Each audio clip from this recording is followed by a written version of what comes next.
I thought if the Germans catch me, a couple of bullets in my bloody rifle, my magazine, I saved them deliberately in case I got caught, I was going to shoot me bloody self.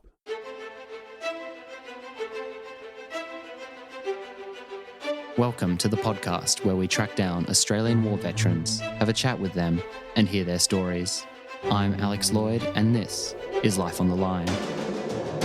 They were building positions in there if for anything a happened fight. to us, by the time anyone got to us, I think it was chaos. the weather was so bad there would be I used to nobody run left. with boots full of blood. And the next thing I hear was alarms, Chances of screaming. survival were very, very slim. The soldiers didn't want to go into the ambushes, so they'd send the kids in first. And so he was sent in first into an ambush and he got shot in the stomach. It was very hard for me, very hard for my family. And the plane burst. Proud of the crew, proud of what I've achieved and what I'm To doing. volunteer for service was in effect to put your life on the line.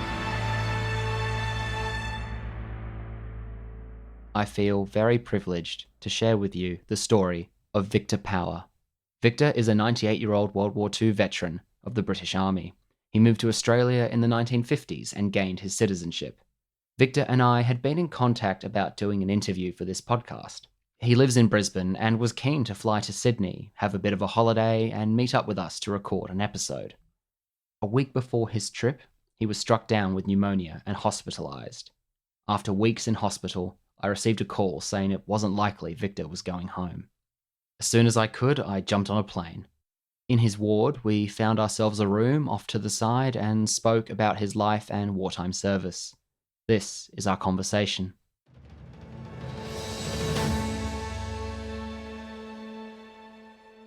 Victor, thank you for speaking with me today.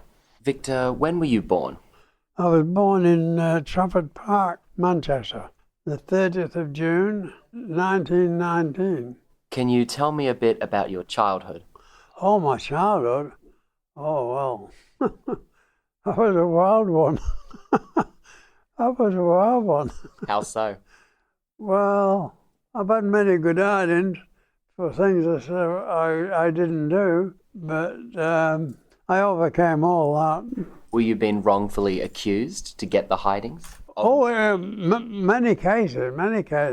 Well, I had brothers and sisters. Oh, Vic did this and Vic did that, and I used to get a really good hiding, and they missed out. How many brothers and sisters did you have? There was 3 brothers and 2 sisters. I'm one of 5, 3 and 2. Are any of them still with us today?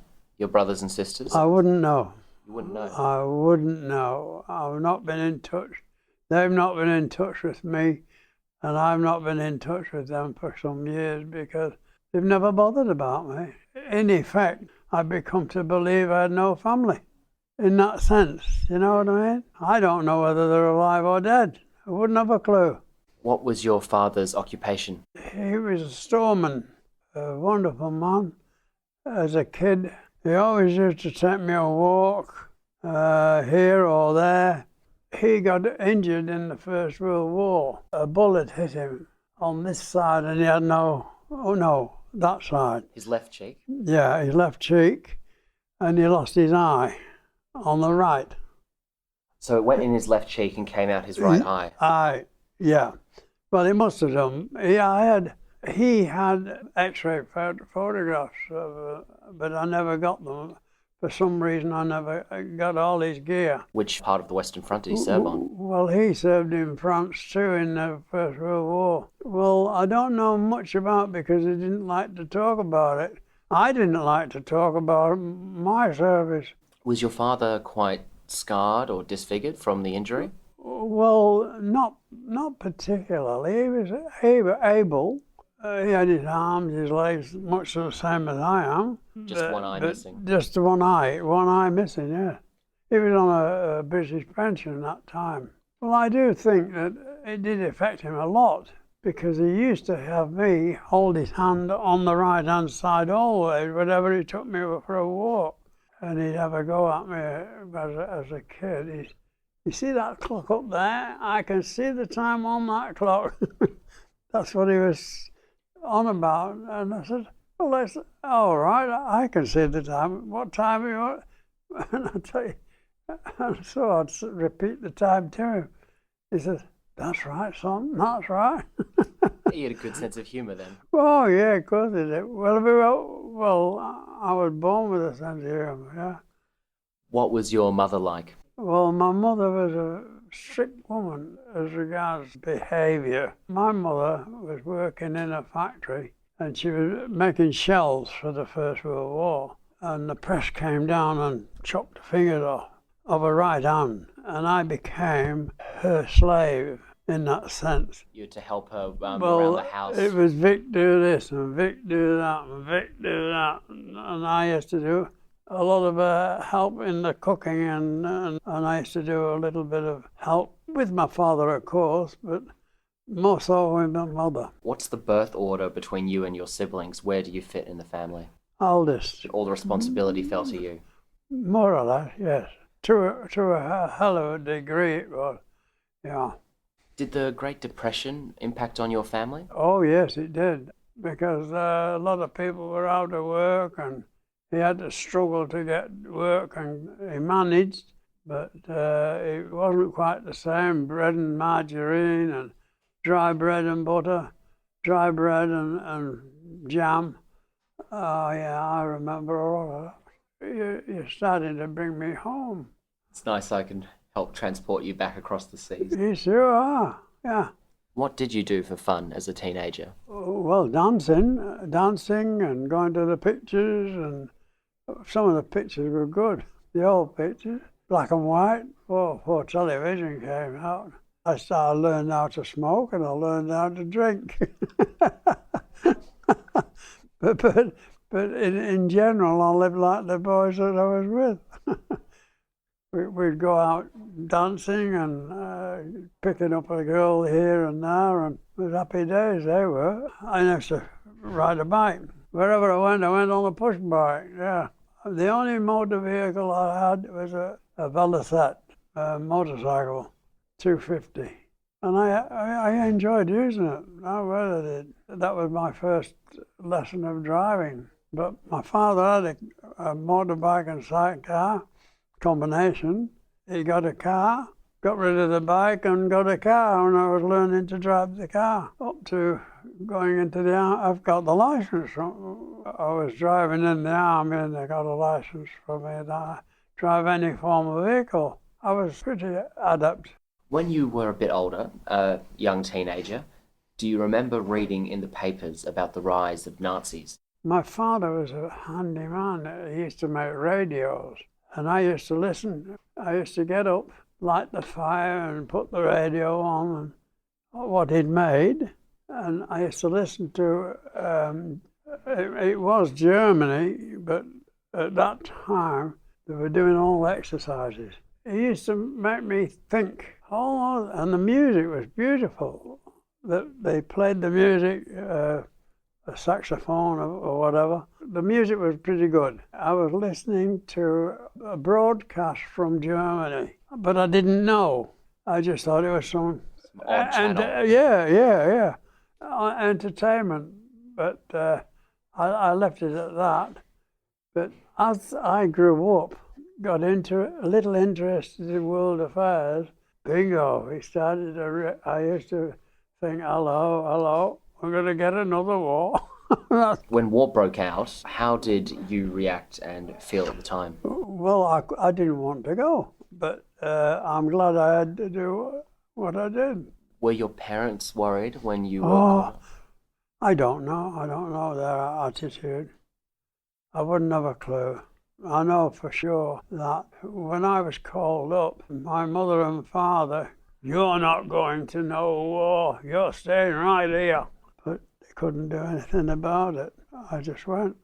But they weren't happy about it because my father was already in the First World War and he wasn't happy particularly. I don't know what he was thinking, but he must have been thinking about himself having been in the First World War, and he didn't want me to get into it. He wanted to spare his son the pain. Well, that's how I looked at it, you know. Victor, you get the letter in the post saying you've been called up for conscription. When do you have to go to training? When the letter came, when I got home from where I was working, My mother and father were waiting for me and wanted to know what it was all about. They were going to put me in the forces. I had a letter telling me to go for a medical. Because of it, they didn't want me to go. And they tore it up, put it at the back of the fire, and That was illegal, wasn't it? of course, they got in trouble over it. They really wanted to protect you. I would think so. We got another letter for me to go for a test of strength and all the rest of it. I did just that. And I went for the medical board. They passed me A1. Next thing was, I was called up. I did 3-4 weeks of training. Can you describe the training, the 3 or 4 weeks of training for? Yeah, I went 3 or 4 weeks of training. Where at? Bury. Yeah, Bury, Lancashire. Lancashire Fusiliers Depot is in Oldham. I had to go out to Oldham from where I lived. They paid for me to go out there and back.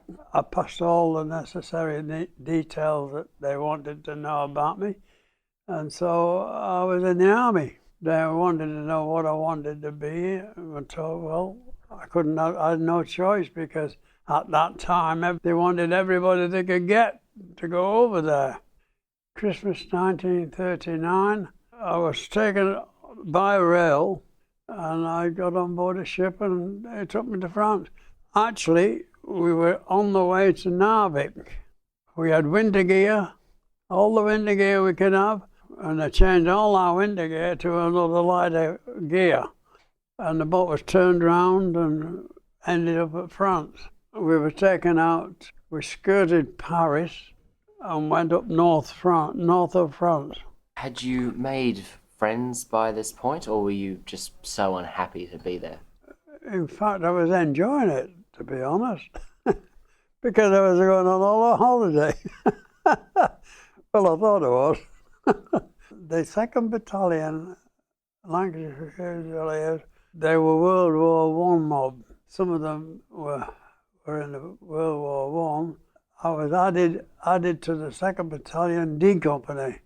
I was stationed at a place called Ronq, R-O-N-Q, northern France. The World War I veterans in the battalion, did they share with you any Oh, thoughts? yeah, well, I got on well. I got on number one.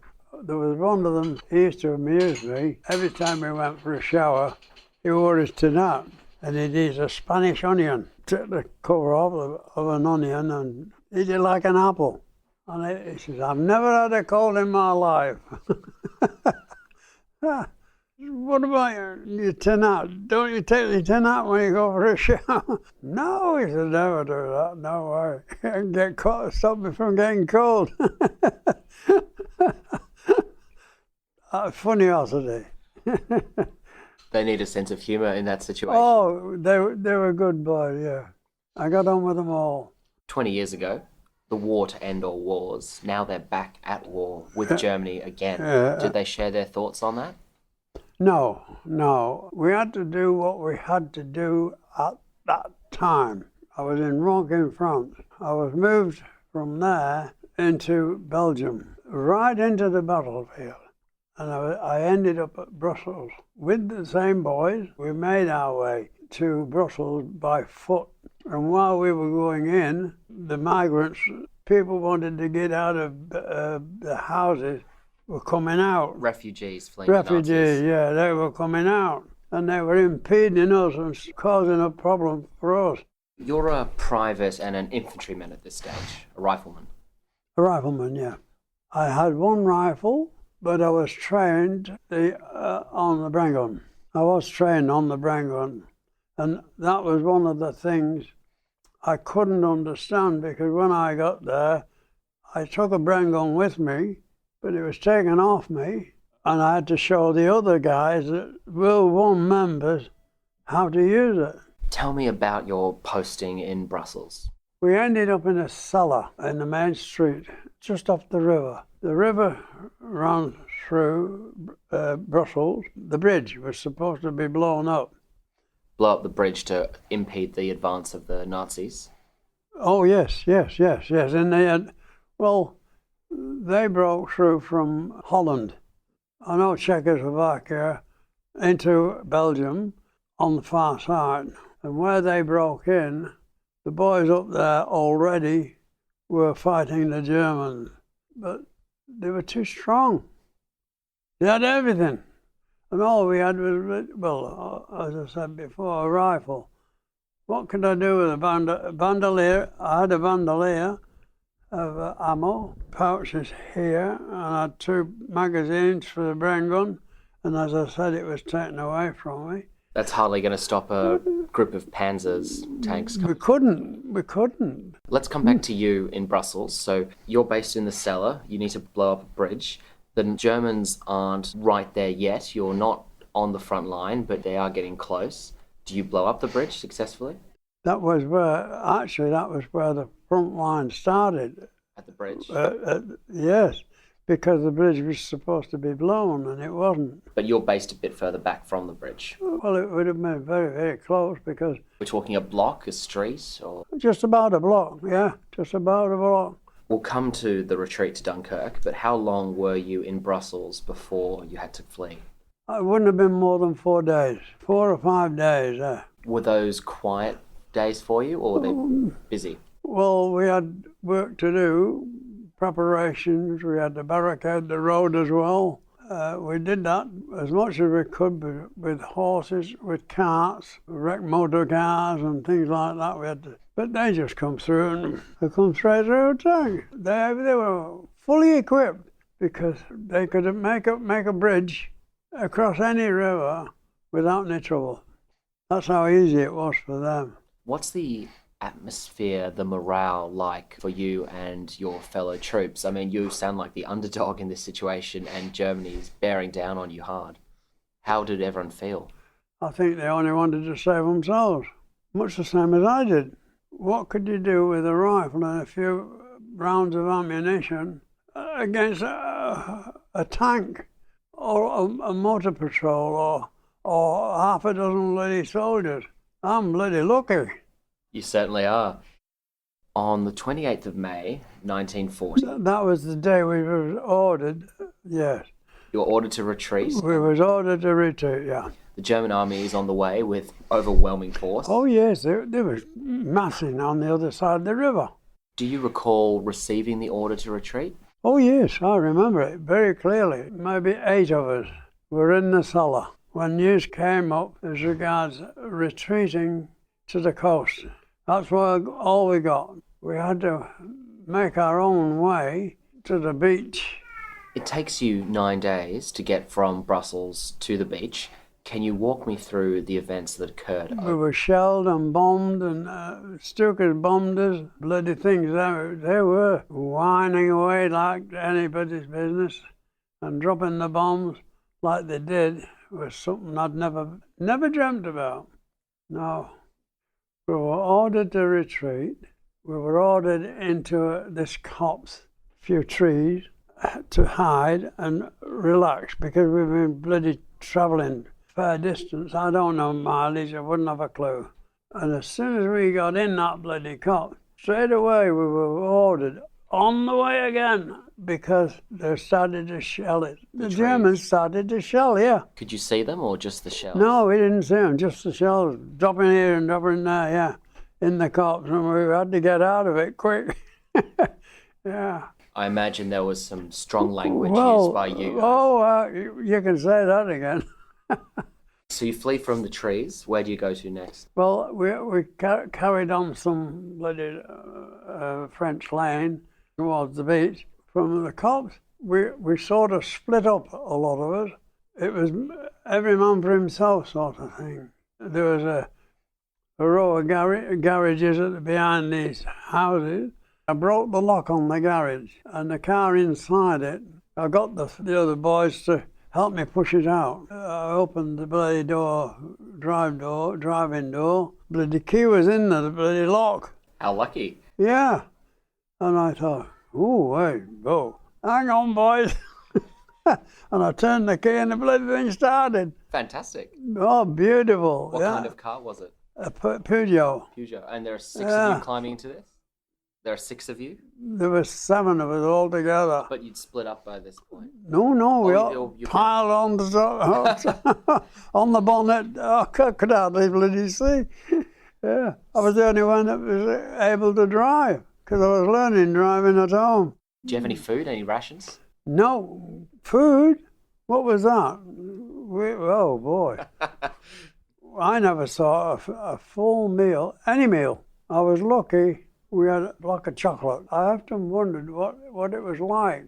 I found out. I bloody opened the bloody packet. Well, it was a square piece of that. And I can't remember whether it was cloth or what. But anyway, I opened it up and I took a couple of. You couldn't bite into it. No way, you couldn't bite into it. It was hard, really hard to get at. But I had a bit of that, and that's what kept me alive. Yeah. Were you under fire when you first drive away, or were you a bit ahead of the... Oh, we were under fire all the time. Yeah, we were under fire all the time. Stukas. Did any of you get hit? Yes, one of them did. He got hit in his tin hat, and it knocked him over. But the tin hat protected? And the shrapnel that hit him stuck in the tin hat. So for most of your 9-day journey, there are 7 of you on foot running from copse of trees to copse of trees, house to house, village to village, under constant fire. Do you get time to sleep, or no? You are just no sleep. You are just awake for no sleep 7 days non-stop. Yeah. How do you do that? That's incredible. Well, I often thought about that one. I was walking in my sleep. You guys must have been so tired. Well, I was, yeah. No, you hit a point there because I was walking in my bloody sleep. If you don't keep moving, you die. Sleep was a no-no. Sleep and food are dreams of well, land far away. You had to be alert all the time. You were always looking at the back of you.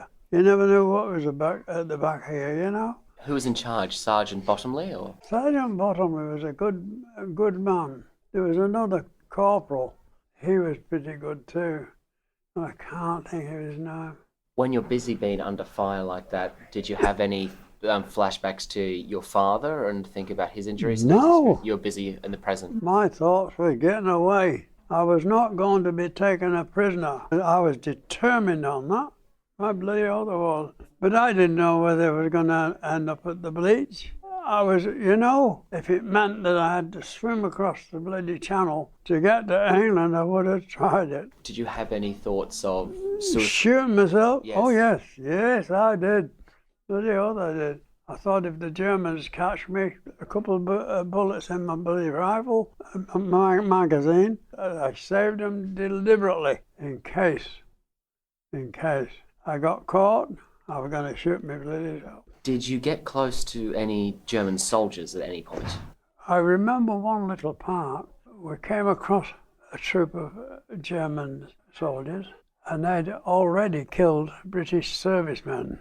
They were undressing the soldiers, English soldiers, taking the dogs off, the dog tags, putting them on, their uniform, British uniform. Oh yes, and they got away at Dunkirk with the Bob. And they were fifth storm. They were spies, and they were using our uniform and our dog tag for the person that got killed. Most of them got caught because the parents of the soldier have learned all this sort of thing because that's what they were doing to get into England to try and bloody get us down. Yeah. When you come across a group of these Germans dressing in British well, we couldn't do anything about it. We didn't have any fading of armour. So you didn't want to take them on because it was too dangerous? We couldn't take them on. If we'd have started something, we'd have all bloody killed ourselves. Did you ever exchange fire with the enemy? Yes, often. About the distance of that wall to this here. So about... Yeah. We're talking less than 10 metres. Yeah. Do you remember the first kill you made? Do I ever? I hated the thought of it. But what could I do? It was a job. It was easy because while they were sitting talking and all the rest of it, as soon as the alarm went, up they get, and you have to fire at them. And that's what we did.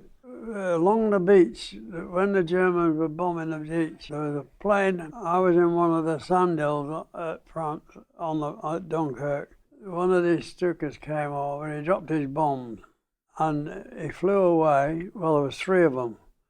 And they flew away and all of a sudden they doubled back, straffing the bloody beach. And I was in a position where I was practically level with that bloody Stuka flying across. Oh, I bet I can hit him. And so I set my rifle up and bang. I put three bullets and I know it hit him, but I don't know where. So you know you hit the plane? Oh, I hit the plane, yes. It wasn't far away from me. Still, you're a good shot to hit the Oh yeah, plane. I was a dicky deadeye. Yeah, I was. But I hit this plane. I would imagine that there'd be more troops. Because he was so low, would have had to go out hitting him too. But he turned around and went over the sea, played straight into the water. So I don't know whether I got it or whether someone else did. Yeah. When I got to the beach, there was a red cap. He came up and he wanted to know where we're from and what regiment we were, which I explained. But the boys that were on the car all disappeared. They saw the beach and ran for it? They were gone. But I got caught with the car and they made me put my bayonet into the tank to release the petrol so that when they put it into the fire, it would burn up. And the distributor cap I took off. I smashed that anyway. And I was told to throw it away so it couldn't be used. And smashed the inside of the distributor. And I did all that. It would have been easier to bloody puncture the tyres. They left that to the fire. So you reach Dunkirk, you're looking over the beach, you hit the plane, you get down to the beach, your buddy's Scarpa, you smash up the car. Were there lots of ships on the horizon? Oh, there were ships out. See, as a point of interest, Dunkirk itself is a little town, and a lot of the troops got off the jetty there. But I was bloody 5 miles away, or 5 kilometres away, on the beach. Well, not only me, but others, because when the Germany came through the Ardennes forest, supposed to be said that it'd be impossible for them to come through. But boy, didn't they come through with armour. Oh boy. How many did you see on the beach? Hundreds? Thousands? There was a lot on the beach at first, probably the day before we got off it. I think that was supposed to be the last lot that we were going to take off. I don't know. It appeared that way. And I didn't think we were going to be taken off. But a couple of rowing boats, and they come out and took us on the board and we got off. And I was bloody tired, buggered altogether. What was it like waiting around on the beach, just waiting for your turn to be rescued? Oh, well, we didn't wait for turns.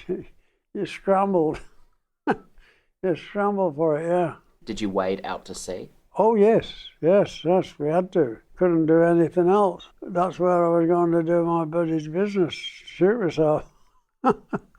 I'll swim the channel, yeah. But then you got picked up by one of the little One of the ships. boats, yes, yeah. There were still a couple of boats, yeah. We've had the recent Dunkirk film by Christopher Nolan come out. Did the sights, sounds and atmosphere of the beach in that movie match up to your memory? Not quite. There were some things in it. I've seen the picture that's what you're referring to. No, it wasn't quite the same as what we went through. So between destroying the car and wading out to sea and getting picked up, how long did you stay on the beach for? Minutes? Hours? Oh, no, it wouldn't be minutes. I stayed 1 day and 1 night on the beach, the last day and night. Tell me more about the beach. I want to hear some more memories from your time. Well, that particular part of the beach, the tide went out pretty far and the ship was bloody miles away out at sea. You had a hell of a way to wade if you wanted to go out to the ship, and you'd have to swim from wherever it got deeper and so on. You were lucky if you was able to get in a boat, a motorboat, to take you out there. I could hardly bloody climb up the bloody side of the ship. Imagine you were too bloody tired. Oh, it's buggered. Real buggered. Tell me about your voyage home. I slept. I got on board ship and I just laid down on the bloody deck and went to sleep. I remember a padre, he come and woke me up. He thought I was dead, and he come and woke me up and wanted to know my name and all the rest of it. Maybe for the records, I don't know, but I would imagine he did. What was your role in the army when you got home? I was made a dispatch rider. I enjoyed that, was able to get around to different places.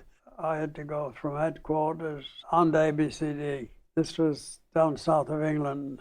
Before I got the dispatch rider job, we were on defence because the Germans planned to invade, and we were all put on immediate duty because of it. Churchill didn't waste time. He had tanks built full of oil and they had pipes going out to sea. And as soon as the Germans decided to invade, they set the sea on fire. I was there at the time when it was done. You watched the sea burn? Oh yes, and we had dead Germans stuck in the K-wire along the coast, yeah. And we had to get them out and bury them. Did you feel any sympathy for them, watching them burn? Well, I was sorry for them, yes, very much so. I was thinking of myself at the time too. What I had to put up with, I didn't like any of it, no. You'd seen how impressive the German war machine was up close when you were in Europe. Did you feel Britain could defend itself against that? No, impossible. It was impossible. When you got home, how long was it until you got to see your parents? Now, let me think on that one. My birthday was in June. I got married on the 17th of August. That was the first time I got home. So you're now I had a week's special leave. You're just turned 21. You've just got married. I would be 21, yes. You've just got married and you have a week's leave. Yeah.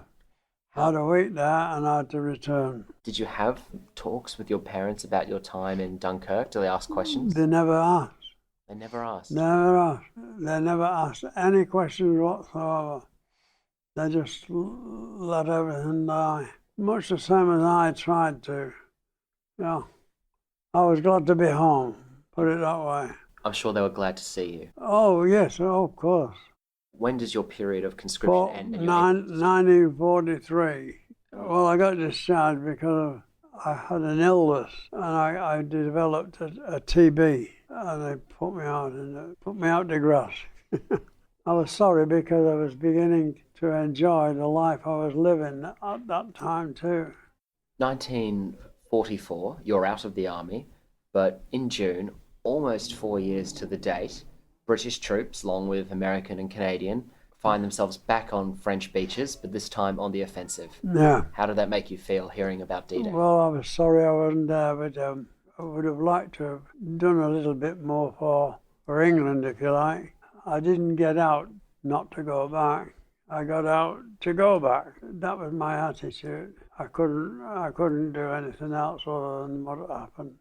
And then war ends the following year. That's right.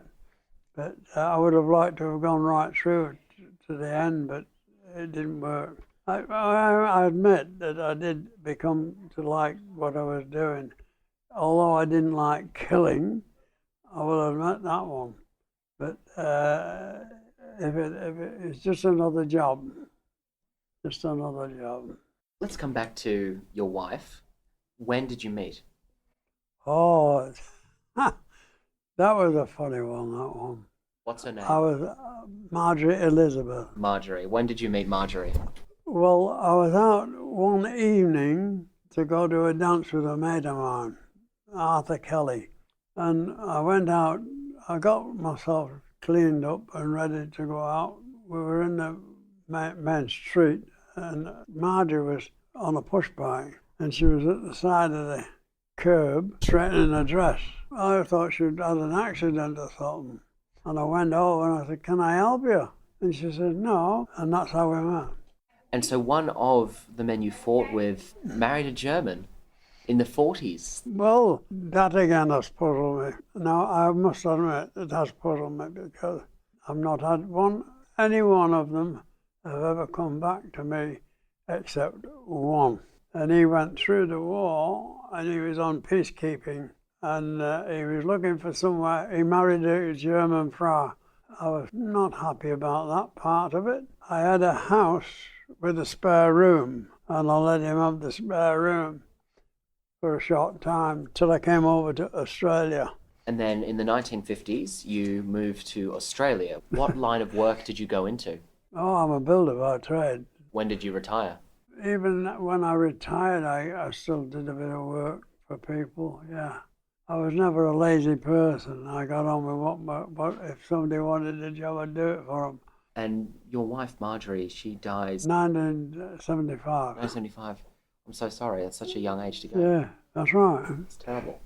Well, I built a big home over in Redcliffe for the family. When I lost Marjorie, I couldn't stay in it. I had to get out of it. And I sold it, cheapest bloody thing. I just took what I could get for it. And is your son still in Brisbane? Well, no, he's in Sydney somewhere. He's in a home in Sydney. He's worse than I am. That's all I believe. He can't do nothing for me, and I can't do anything for him. Simple as that.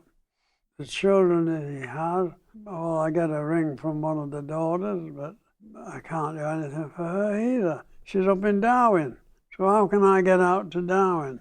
But you're very well supported now by Janice. Oh, yes, yes. When did you start losing touch with your siblings? Well, I haven't got in. No, I haven't done that. They've got out, they've done it to me. I never hear from them. Why do you think that is? I don't know. You've got a good question there, mate. Oh, boy. When did you last hear from one of them? I've never heard from any of them. What, since you left England? When they were kids, I was doing everything I possibly could to make them happy. As soon as I come out to Australia, nothing. That's terrible. I've written back. Marjorie wrote back to her family. I heard from her brother, Clifford. That was the only time I've ever heard from any of England. Are there any final thoughts or comments you would like to make about your wartime service or life after? I'm not sorry of what I've done, but I didn't like killing. Killing wasn't my nature. Wasn't my nature at all. I don't know where all this is going to go, but wherever it's going to go, it's the gospel truth of what I went through. There could be others like me that won't speak up. They don't want to speak up. They just let things die. I don't believe in that. Well, Victor, I think you speak on behalf of many people, many who choose not to, many who are no longer with us and who are able to, and you have done so with such gusto and honesty. I've had tears in my eyes while I've been talking to you. I know. No word. You're a good fellow, mate. Number one. Well, thank you for sharing your incredible life story Yeah. with me today, Victor.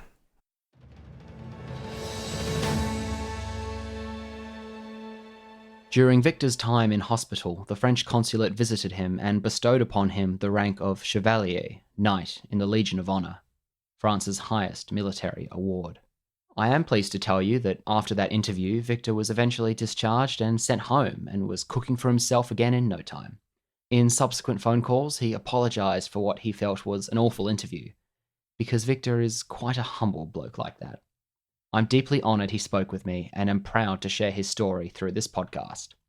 If you like the episode, you can let us know by emailing podcast@lifeonthelinepodcast.com. And please make sure you're subscribed in Apple Podcasts or Stitcher to hear more stories like Victor's. Join the conversation on Facebook and Instagram at Life on the Line Podcast and on Twitter at LOTL Pod. Life on the Line is brought to you by Thistle Productions. Artwork by Big Cat Design. Music by Dan Van Werkhoven. Thanks for listening, and lest we forget,